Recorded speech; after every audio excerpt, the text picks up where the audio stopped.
राज्यातल्या बातम्यांकडे वळूयात। मराठा समाजाच्या पदाधिकाऱ्यांनी सुप्रिया सुळेंची भेट घेतलेली आहे। धाराशिवच्या पुष्पक हॉटेलमध्ये मराठा कार्यकर्त्यांनी ही भेट घेतली। सुप्रिया सुळेंना मराठा समाजाच्या पदाधिकाऱ्यांनी आपली भूमिका विचारली। मराठा समाजाच्या आरक्षणावर पक्षाची भूमिका काय, मराठा समाजाचे पदाधिकारी आणि सुप्रिया सुळेंची समोरासमोर याच विषयावर चर्चा झाली।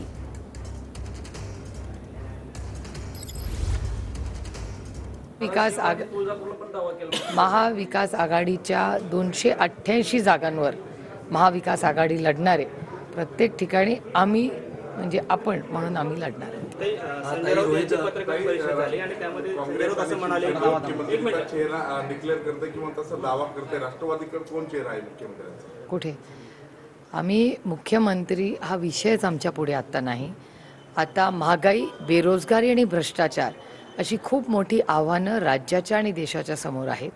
आम्ही पूर्ण ताकदीने एक सशक्त असं सरकार जे महाराष्ट्रातल्या कष्ट करणाऱ्या गरीब महिला या सगळ्यांनाच न्याय देणारं, इन्व्हेस्टमेंट महाराष्ट्रात आणणारं आणि आलेली इन्व्हेस्टमेंट ठेवणारं, या सगळ्या गोष्टींमध्ये जातीने लक्ष घालणारं, सर्वसामान्य मायबाप जनतेची सेवा करण्यासाठी एक पारदर्शक कारभार करणारं सरकार आम्ही देणार आहोत।